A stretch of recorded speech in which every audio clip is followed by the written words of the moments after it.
Hello students. आज का topic है कायरलिटी और कायरल ऑब्जेक्ट।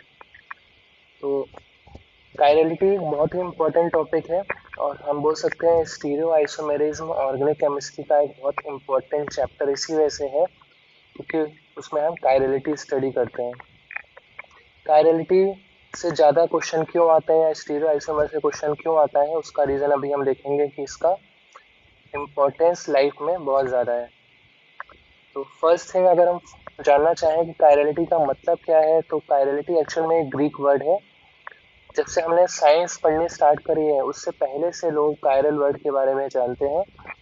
और कायरल का मतलब ग्रीक वर्ड में अगर हम बोले तो उसका मतलब होता था हैंड, तो वो हैंड के लिए यूज करते थे कायरल को।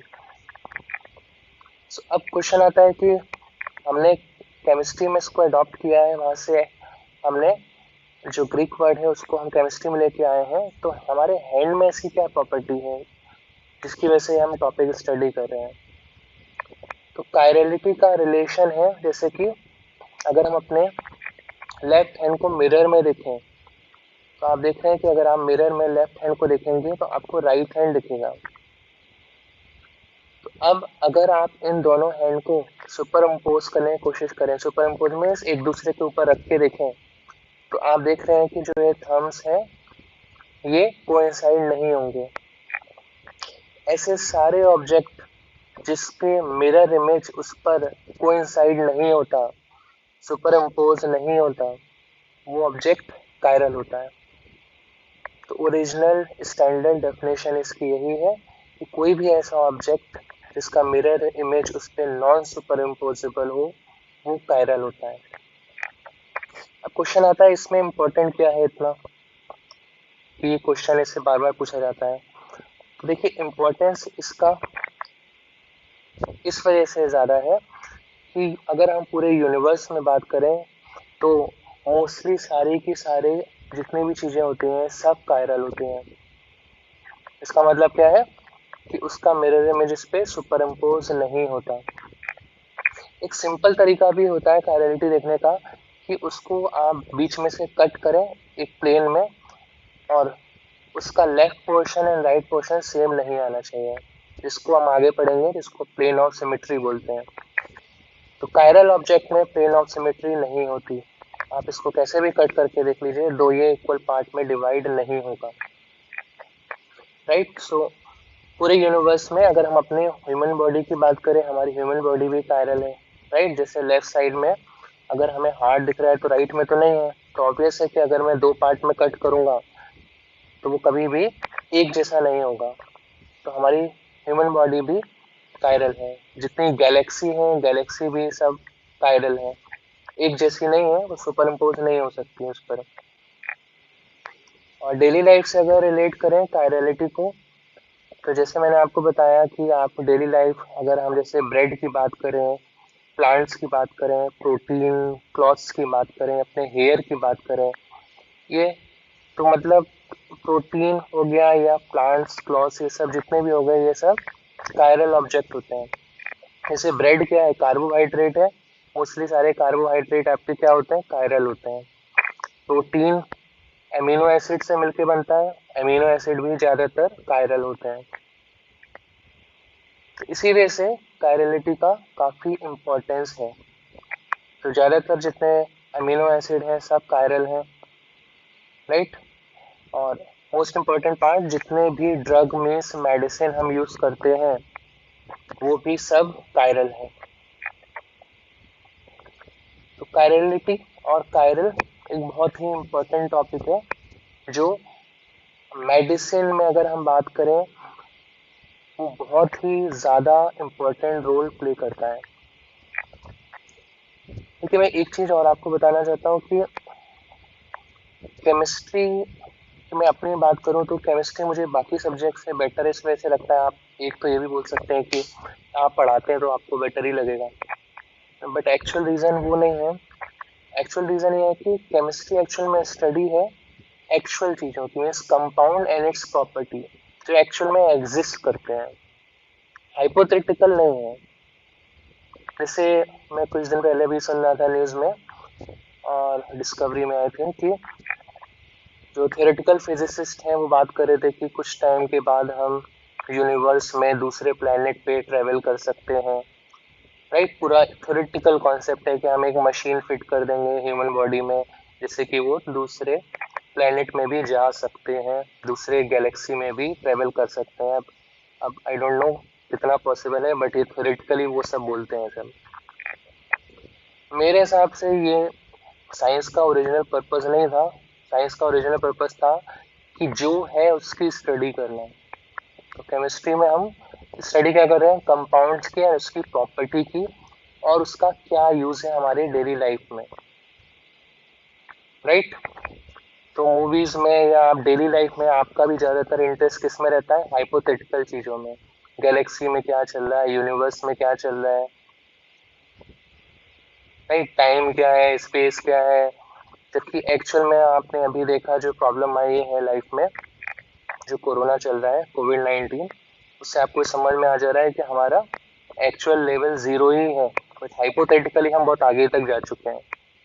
दुनिया भर की हम बातें करते हैं, बट वायरस को हैंडल करने की हम में ताकत नहीं है अभी तक। तो मैं यही बोलता हूँ आपसे कि एक्चुअल में जो एक्चुअल है हमें उसकी स्टडी करनी चाहिए, इसीलिए केमिस्ट्री मुझे बाकी सब्जेक्ट से बेटर लगता है।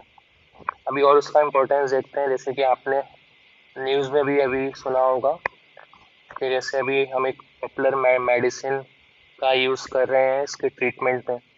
कौन सी मेडिसिन थी वो, क्लोरोक्वीन। क्लोरोक्वीन भी जो है वो भी एक कायरल ऑब्जेक्ट है, मीन्स कायरल कंपाउंड से मिलकर बनी है। कितनों को फॉर्मूला पता है, सर्च करके बताइएगा मुझे। तो क्लोरोक्वीन वैसे तो मैंने आपको बता दिया कि वो कायरल है, बट आप मुझे ये उसमें बताइएगा ढूंढ के उसके कंपाउंड में कि उसमें कितने कायरल कार्बन होते हैं। कायरल कार्बन क्या है वो हम आगे देखते हैं कि है क्या वो कायरल कार्बन। ठीक है, इसका मैं आपको एक किसो जो कायरल कंपाउंड होता है वो दो फॉर्म में एग्जिस्ट कर सकता है, जो हमने लास्ट टॉपिक किया था optical active. Chiral compound optical active होता है, तो वो डेक्स्ट्रो या लेवो फॉर्म में एग्जिस्ट करता है। ऐसा जरूरी नहीं है कि सारे कंपाउंड दोनों फॉर्म में एग्जिस्ट करेंगे। मोस्टली कंपाउंड एक फॉर्म में एग्जिस्ट करते हैं, बट उनका केमिकल फॉर्मूला सेम होता है, राइट। सो डिफरेंस क्या होता है, जब पोलरीमीटर में आप रखते हैं तो एक क्लॉकवाइज रोटेट करता है, दूसरा एंटी क्लॉकवाइज। देखिए इंडिया में अगर हम बात करें या ज़्यादातर हम बात करें, इतनी अवेयरनेस भी नहीं होती है। अगर आप कोई मेडिसिन लेते हैं तो आप कंपनी के नाम से मेडिसिन लेते हैं, जबकि उसमें डिफरेंस क्या है कि इसमें कौन कौन से कंपाउंड यूज हो रहे हैं। देन उस कंपाउंड में भी वो एक्चुअल में डेक्स्ट्रो वाला है या लेवो वाला है, उसकी एक स्पेसिफिक प्रॉपर्टी होती है। बट हमें कितनी अवेयरनेस है मेडिसिन की कि ये कंपनी की हमें मेडिसिन चाहिए, बस अगर हमें केमिस्ट बोल देता है कि इसका केमिकल फॉर्मूला सेम है तब भी हम नहीं लेते, हमें लगता है दूसरी कंपनी है, मतलब वो मेडिसिन दूसरी है, मेडिसिन तो सेम ही है, राइट। तो मैं वही आपको बता रहा था कि हमारी एक्चुअल अवेयरनेस जो है, जो ट्रुथ की है, जो एक्चुअल एग्जिस्ट करता है उसकी 0 है। हाइपोथेटिकली हम बहुत सारी चीजें जानते हैं यूनिवर्स के बारे में। तो लाइफ बहुत सिंपल है और हमें मेरे हिसाब से तो सिंपल चीजों की स्टडी पहले करनी चाहिए, बाकी सब हाइपोथेटिकल की बाद में। सो मैं आपको ये बता रहा था जैसे कंपाउंड होता है लिमोनिन। लिमोनिन दो फॉर्म में एग्जिस्ट करता है, एक डेक्स्ट्रो एक लेवो, और दोनों में उसका जो ऑर्डर स्मेल आता है वो अलग अलग होता है। जैसे ऑरेंज में अगर आप बात करें तो वो क्लॉकवाइज वाला आता है। जो ऑरेंज की स्मेल है वो किस वजह से है, क्लॉकवाइज रोटेशन की वजह से, उस कंपाउंड की, लिमोनिन की। और अगर लिमोनिन एंटी क्लॉकवाइज वाला है तो वो उसकी स्मेल कुछ और आएगी, उसका ऑर्डर कुछ और आएगा, जो नींबू में होता है, लेमन में होता है। तो आप देख रहे हैं कि ऑरेंज की ऑर्डर और स्मेल, लेमन की ऑर्डर एंड स्मेल कायरलिटी पे डिपेंड कर रही है। एक और मैं आपको इम्पोर्टेंट न्यूज बताता हूँ जिसकी वजह से आपको पता चलेगा ये क्यों पूछा जाता है टॉपिक। जैसे एक मेडिसिन डिस्कवर हुई थी जिसको हम बोलते हैं थैलिडोमाइड। 1960 के टाइम की बात है। तो उस टाइम पर बर्थ जो होता था तो उस टाइम पे लेडी लोगों को ये मेडिसिन दी जाती थी जिससे कि जो पेन है, पेन किलर का काम करती थी ये मेडिसिन। तो बाद में ये डिस्कवर किया गया 1963 में कि इसकी वजह से बहुत सारे बर्थ डिफेक्ट होते थे। जो चाइल्ड आते थे, जो बच्चे पैदा होते थे, उनमें बहुत सारे बर्थ डिफेक्ट होते थे। तो उसका रीजन क्या था? जब केमिस्ट ने एक्चुअल में स्टडी करी थी स्टार्टिंग में, तो उसमें ऐसा कोई डिफेक्ट नहीं आ रहा था। तब प्रॉब्लम क्या थी? हम कायरेलिटी के बारे में उतना नहीं जानते थे। हम जिस कंपाउंड की स्टडी कर रहे थे वो मान लीजिए डेक्स्ट्रोरोटेटरी था। वो एक पेन किलर का काम करता है, बट अगर वो लेवोरेटेटरी बन गया तो वो बहुत सारे साइड इफेक्ट कर सकता है, जिसकी वजह से वो बर्थ डिफेक्ट आ रहा था। बहुत सारी साइड रिएक्शन हो सकती है, मे बी कैंसर हो सकता है, या हार्ट डिसीज या हार्ट अटैक, कुछ भी हो सकता है, उसका कुछ भी साइड इफेक्ट हो सकता है। तो अगर आप समझ रहे हैं कि कायरेलिटी इतना इंपॉर्टेंट है कि डेक्स्ट्रोरोटेटरी एक पेन किलर का काम कर सकता है, जबकि हो सकता है लेवोरेटेटरी उसी के ऑपोजिट कुछ भी फेलियर का रीजन हो सकता है। तो उस रीजन क्या था इस कंपाउंड का, थैलिडोमाइड का? फ्रैक्शन में क्या होता है, हमारी बॉडी में एसिड होता है, और थैलिडोमाइड हमारी बॉडी में जाकर अंदर वो डेक्स्ट्रो से लेवो में कन्वर्ट हो जाता था, और वो लेवो में कन्वर्ट होने के बाद अपना साइड इफेक्ट दिखाता था। राइट? तो आपको समझ में आ रहा है कि कायरेलिटी कितना इंपॉर्टेंट है हमारी लाइफ से अगर हम रिलेट करें तो। ओके, तो आप सब्जेक्ट पे चलते हैं। मैंने इंपॉर्टेंस आपको बता दिया कि क्यों पढ़ना चाहिए, क्योंकि वो ज़्यादा ज़रूरी होता है। जब तक हमें ये नहीं पता रहता है क्यों पढ़ना चाहिए, क्या पढ़ रहे हैं, वो यूजलेस है। तो कायरेलिटी, जैसे मैंने आपको बोला कि एक्चुअल मतलब ये होता है कि उसका मिरर इमेज उस पर नॉन सुपर इम्पोजेबल होगा। कैसे ही बोल सकता हूँ, उसको बीच में से अगर आप कट करोगे तो वो दो इक्वल पार्ट्स में डिवाइड नहीं होता। ओके, सो ये हमारा फर्स्ट पॉइंट था। सेकेंड पॉइंट वही जो मैंने बताया कि कायरल ऑब्जेक्ट का mirror image non super imposable होता है, और यही मोस्ट इम्पोर्टेंट लाइन है। नॉन सुपर इम्पोजेबल का मतलब क्या होता है कि सारे पार्टिकल कोइंसाइड नहीं होते दूसरे पर। इसका क्या मतलब है, तो वो नेक्स्ट पॉइंट में देखिए, all objects have mirror image. देखिए, कोई भी ऑब्जेक्ट है उसका मिरर इमेज तो हो गई, अनलेस वो कोई भूत प्रेत घोस्ट हो तो अलग बात है। अदरवाइज हर एक सब्सटेंस ऑब्जेक्ट का मिरर इमेज होता है। जैसे मान लीजिए आपने एक ग्लास ले लिया, सिंपल ग्लास, इसको मिरर में आपने देखा, तो अब अगर मिरर में आप देखोगे तो इसका मिरर इमेज ऐसे ही दिखेगा। तो अगर आप इस ऑब्जेक्ट को अगर इसके ऊपर रख के देखो तो आप देखेंगे कि सारे पार्टिकल कोइंसाइड हो जाएंगे, मिल जाएंगे एक दूसरे से। तो मैं क्या बोलूंगा, ये ग्लास जो है ये सुपर इम्पोजिबल है। राइट? एक सिंपल लेटर ओ ले लेते हैं, मान लीजिए ओ को मैंने मिरर इमेज में देखा, ये तो वैसे ही दिखेगा, वो जो है सुपर इम्पोज हो जाएगा। बट अगर मान लीजिए इस ग्लास में मैं अपना नाम लिख दूं, राइट, मान लीजिए इस मैंने इसके ऊपर कप ही लिख दिया, अब इसको मिरर इमेज देखूंगा तो सुपर इम्पोज होगा नहीं, कि उधर आ गया होगा, उल्टा नजर आएगा कुछ इस तरीके से, ये ऐसा कुछ नजर आएगा, ये कुछ ऐसा नजर आएगा। तो अगर मैं अब इसके ऊपर रख के देखूंगा इसको, तो अब ये सुपर इम्पोज नहीं होगा, सब एक दूसरे के ऊपर नहीं आ पाएंगे पार्टिकल्स। तो नॉन सुपर इम्पोजिबल को हम क्या बोलते हैं, कायरल बोलते हैं। तो कायरल ऑब्जेक्ट की खासियत क्या होती है कि उसका मिरर इमेज उस पर नॉन सुपर इम्पोजिबल होता है हमेशा। राइट?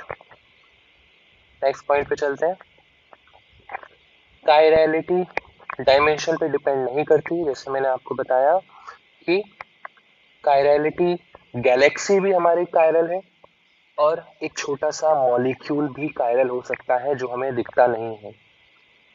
कायरलिटी डायमेंशन पे डिपेंड नहीं करती। इंग्लिश में कायरल का मतलब होता है असिमेट्रिकल, जिसमें सिमेट्री ना हो। जैसे मैंने आपको ऊपर भी बताया था कि प्लेन ऑफ सिमेट्री नहीं होती है कायरल ऑब्जेक्ट में। अकायरल का मतलब होता है सिमेट्री है। राइट? जैसे भी मैंने आपको एक ग्लास का एग्जांपल दिया था, सिंपल ग्लास लिया आपने, इसको बीच में से कट करूंगा, दो पार्ट में डिवाइड हो जाएगा सेम। बट अगर मैंने इसके ऊपर कप लिख दिया या अपना नाम लिख दिया तो ये इक्वल पार्ट्स में डिवाइड नहीं हो सकता। तो ये क्या बन जाएगा, पहला वाला सिमेट्रिकल, और जो कप लिख लिया तो asymmetrical. Next important point, question आता है कि हमें कायरलिटी कैसे पता चलेगी और एग्जाम में हम क्वेश्चन कैसे सॉल्व करेंगे। ठीक है, स्टैंडर्ड डेफिनेशन केमिस्ट के लिए तो यही है कि उसका mirror image non super imposable होता है। राइट, क्वेश्चन आता है एग्जाम में, हमें कोई मिरर तो नहीं देने वाला है और ना कोई मॉलिक्यूल देने वाला है कि आपसे बोले कि ये मॉलिक्यूल है, इसका मिरर रख दो, मिरर इमेज देख लो, सुपर इम्पोज हो रहा है नहीं हो रहा है, ये सब हम नहीं कर सकते। हमें क्वेश्चन सॉल्व करना है, तो ये डेफिनेशन मेरे काम में नहीं आएगी एग्जाम में। हाँ, थ्योरेटिकली पता होनी चाहिए। काम में कौन सी आ सकती है? दूसरी वाली, प्लेन ऑफ सिमेट्री नहीं होनी चाहिए उसमें, POS, और एक होता है सेंटर ऑफ सिमेट्री। इसको हम पढ़ेंगे आगे, बट मैं आपको एडवाइस करूंगा कि इसका भी आप यूज नहीं करेंगे एग्जाम के टाइम पर। इससे सिर्फ एक क्वेश्चन आया है जेई में, वो भी एक्सिस ऑफ सिमेट्री से आया था, बाकी आज तक कुछ नहीं पूछा है, ना मेडिकल में कुछ पूछा गया है। तो एक्चुअल में कायरलिटी कैसे पता करते हैं? वो हम करते हैं RNS नेमिंग से। तो हमें एग्जाम में हम एक नेमिंग की हेल्प से सारे क्वेश्चन इसके सॉल्व कर सकते हैं। राइट, फिर भी हम थोड़ा बहुत पढ़ेंगे, प्लेन ऑफ सिमेट्री क्या होता है, सेंटर ऑफ सिमेट्री क्या होता है, एक्सिस ऑफ सिमेट्री क्या होता है। कायरल ऑब्जेक्ट में plane of symmetry and centre of symmetry नहीं होनी चाहिए, ये उसकी कंडीशन होती है। बाकी है क्या वो आगे देखेंगे, एब्सेंट होनी चाहिए। एक्सिस ऑफ सिमेट्री क्या होती है आगे पढ़ेंगे। ये है या नहीं है इससे कोई फर्क नहीं पड़ता कायरल ऑब्जेक्ट में। कायरल ऑब्जेक्ट में एक्सिस ऑफ सिमेट्री हो भी सकती है, नहीं भी हो सकती है, उससे कोई मतलब नहीं होता। हाँ, क्या नहीं होना चाहिए? प्लेन ऑफ सिमेट्री नहीं होनी चाहिए, सेंटर ऑफ सिमेट्री नहीं होना चाहिए।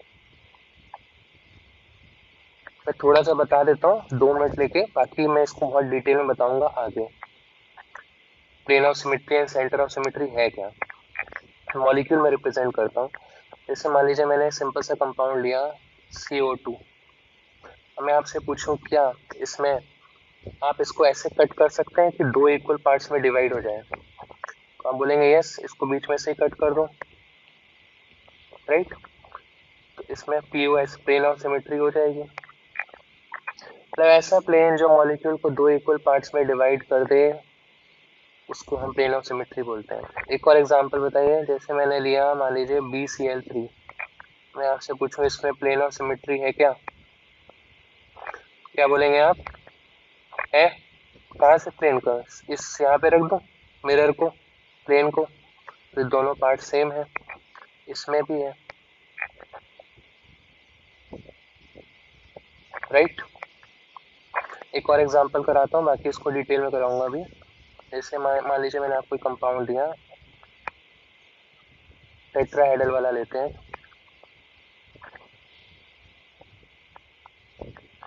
मान लीजिए ये ले लिया। अब इसमें मैं प्लेन कैसे कट करूंगा? ClBr मुझे अलग लग रहा है, तो मैं ClBr पे ही प्लेन रख दूंगा। तो ये ऊपर वाले जो H है 109 डिग्री पे रहते हैं, तो सेम ही आ जाएगा। इसका मतलब इसमें भी POS है। राइट, ऐसे ही सेंटर ऑफ सिमेट्री होता है। सेंटर होता है कि मॉलिक्यूल के बीच में से अगर आप सेम एटम के बीच में आपको अगर सेम डिस्टेंस मिल जाए, तो उसको हम COS बोलते हैं। जैसे इसमें COS है, सेंटर ऑफ सिमेट्री। कार्बन के रिस्पेक्ट में बीच में एक सेंटर लिया, ऑक्सीजन ऑक्सीजन सेम डिस्टेंस पर है। अगर मैं आपसे पूछूं क्या बोरॉन में सेंटर ऑफ सिमेट्री है BCl3 में, तो ये सेंटर लिया, इस Cl के ठीक ऑपोजिट Cl होना चाहिए, यहाँ पर है नहीं। इसके ठीक ऑपोजिट होना चाहिए, यहाँ पर भी नहीं है। इसका मतलब इसमें सेंटर ऑफ सिमेट्री नहीं है। राइट, इसमें भी हो ही नहीं सकती है। सेंटर ऑफ सिमेट्री होती है एक ऐसा इमेजिनरी पॉइंट जिससे सेम एटम के बीच में सेम डिस्टेंस आ जाए। बाकी मैं इसको डिटेल में बताऊंगा, अभी मेरे काम का नहीं है इतना, ना पूछा जाता है। मैं आपको बताने जा रहा था कायरल कार्बन के बारे में, तो वो देख लीजिए। कायरल कार्बन, कायरल कार्बन होता है जब एक कार्बन 4 डिफरेंट ग्रुप से जुड़ा हो। जैसे कायरल है ABCND, तो इस वाले कार्बन को हम क्या बोलेंगे, कायरल कार्बन है। जैसे लैक्टिक एसिड होता है, लैक्टिक एसिड कायरल होता है, हमारी बॉडी के अंदर होता है लैक्टिक एसिड। जैसे एक कार्बन है, इसमें मान लीजिए एक H लगा हुआ है और यहाँ पर मान लीजिए OH लगा है, वैज डैश में दिखा दे रहा हूँ, एक CH3 लगा है और एक COH लगा है। तो ये इसका एक फॉर्म है लैक्टिक एसिड का, राइट। तो ये जो कार्बन है ये कायरल कार्बन है, क्यों, क्योंकि 4 डिफरेंट ग्रुप से जुड़ा हुआ है। तो कायरल कार्बन ढूंढना बहुत इजी होता है, 4 अलग अलग ग्रुप होने चाहिए, तो कायरल कार्बन उसको हम बोल देंगे। क्या इसमें प्लेन ऑफ सिमेट्री है, इसमें प्लेन ऑफ सिमेट्री नहीं है, क्योंकि चारों ग्रुप अलग है, उसका मिरर इमेज उस पर नॉन सुपर इम्पोजेबल आएगा और उसमें सिमेट्री नहीं मिलेगी आपको, राइट। जैसे अगर मैं इसका मिरर इमेज बनाऊं तो ये H ऊपर था, ये तो वही रहेगा, OH राइट आ जाएगा, COH लेफ्ट में चला जाएगा, CH3 लेफ्ट में चला जाएगा। तो अब अगर इस मॉलिक्यूल को इस पे कोइंसाइड कराऊं तो नहीं होंगे, क्योंकि COH इसमें राइट है, इसमें लेफ्ट है। इसका मतलब ये कैसा ऑब्जेक्ट है, कायरल है। समझ में आ गया होगा आपको। तो अगर एक कायरल कार्बन है तो वो 100% कायरल ऑब्जेक्ट होता है।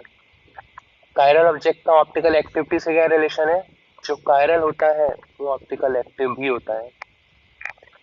तो पीछे चलते हैं। हाँ, तो मैंने आपको क्या बताया, कैसे डिसाइड करते हैं, mirror image non super imposable होना चाहिए, एग्जाम में मेरे काम का नहीं है। प्लेन ऑफ सिमेट्री थोड़ा काम का है, उसको हम थोड़ा बहुत आगे पढ़ेंगे, बट उतना यूज का नहीं है। मेनली हमें क्वेश्चन सॉल्व किससे करने हैं, आरएनएस नेमिंग से, इसको डिटेल में पढ़ना है काफी।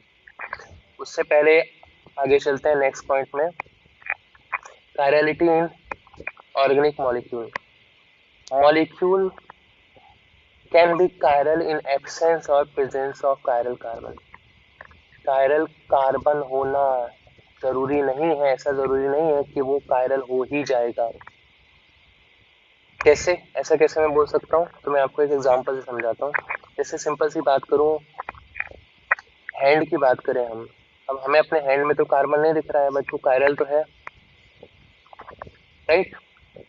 गैलेक्सी की बात करूँ, उसमें कहीं कार्बन तो नहीं दिख रहा है, बट वो कायरल है। तो ऐसा जरूरी नहीं है कि कायरल कार्बन होगा तभी कायरल ऑब्जेक्ट होगा, राइट। तो मैं एक दो एग्जांपल से आपको समझाता हूँ मैं क्या बोलना चाह रहा हूँ। जैसे मैंने आपको एक लैक्टिक एसिड का एग्जांपल दिया, इसके पास कायरल कार्बन था और ये कायरल भी है। अब ऐसे लेता हूँ मैं टार्टरिक एसिड, जैसे मेजो कंपाउंड के बारे में मैंने आपको पहले ही बताया है। तो एक टार्टरिक एसिड है, 2 कार्बन होते हैं, यहाँ पर एक कार्बन होता है, ये कार्बन होता है। तो अगर आप देखें इसमें 2 कायरल कार्बन है, लेकिन ये वाला कायरल है, H अलग है, COH अलग है, OH अलग है, and this bulky group similar way this one is also chiral. तो इसके पास 2 कायरल कार्बन है, 2 कायरल कार्बन है। अब क्वेश्चन आता है क्या ये मॉलिक्यूल कायरल है, तो आंसर इज नो, ये कायरल नहीं है। इसका रीजन क्या है, आप इसका मिरर इमेज देखेंगे, या मैं प्लेन ऑफ सिमेट्री से दिखा देता हूँ। इसको अगर आप यहाँ पे बीच में से कट करें तो देखिए ऊपर का पोर्शन है, नीचे का पोर्शन बिल्कुल सिमिलर आ रहा है। मतलब इसमें एक ऐसा प्लेन हम बना सकते हैं जिसमें दोनों पोर्शन सेम बन जाएंगे। तो इसमें POS है, POS है, इसका मतलब ये कायरल है, राइट। इसका मतलब इसका मिरर इमेज इस पे सुपर इम्पोज हो जाएगा। तो कायरल कार्बन होने के बावजूद भी ये मॉलिक्यूल अकायरल है। अब मैं आपको एक और का एग्जांपल देता हूँ, एलीन का, जिसमें कायरल कार्बन नहीं होता फिर भी वो कायरल होता है। वो मैं पहले भी आपको बता चुका हूँ। उसकी कंडीशन क्या है, odd number of double bond होने चाहिए, जैसे HCl HCl। तो अगर आपने ये नहीं पढ़ा है तो पीछे जाके लेक्चर देखिए, ज्योमेट्रिकल आइसोमर वाला, एलीन का केस मैंने तब डिस्कस किया था। पहला अगर वर्टिकल प्लेन में है तो दूसरा हॉरिजॉन्टल प्लेन में होता है, राइट। अगर ये प्लेन में है तो ये अगर वेज पे होगा तो ये डैश पे होगा। तो ये HCl लेफ्ट वाला और राइट वाला HCl अलग अलग प्लेन में होता है। इसमें कायरल कार्बन नहीं है, देखिए, क्योंकि डबल बॉन्ड है, हो ही नहीं सकता, बट ये कायरल होता है। इसका मतलब इसमें POS नहीं है। अब आप बोलोगे यहाँ बीच में से कट कर दो, दिख तो रहा है POS नहीं है, क्यों, प्लेन अलग अलग है, वो लीनियर मॉलिक्यूल नहीं है। लीनियर होता तो प्लेन दिखता। इसमें प्लेन ऑफ सिमेट्री नहीं है, ये कायरल ऑब्जेक्ट है, और ये ऑप्टिकल एक्टिव भी निकलेगा क्योंकि कायरल है। तो कायरल कार्बन होना भी एक नेसेसरी कंडीशन नहीं है कि वो कायरल हो जाता है, और ये भी जरूरी नहीं है कि उसमें कायरल कार्बन नहीं है तो वो कायरल नहीं होगा, राइट। बट अगर हम बेसिक लेवल की बात करें, जितना हमारे सिलेबस में पूछा जाता है, तो जनरली कायरल कार्बन हम ढूंढते हैं और उससे हम फाइंड कर लेते हैं। आई होप आपको पॉइंट समझ में आ गया होगा, ठीक है। तो आपके लेवल पे हम बात करें, ज्यादातर आपको कायरल कार्बन ढूंढना है, ज्यादातर उसको हम आगे डिटेल में देखेंगे कैसे हमें ढूंढना है। कायरल कार्बन क्या होता है, कार्बन विद 4 डिफरेंट ग्रुप और एटम इस कायरल कार्बन।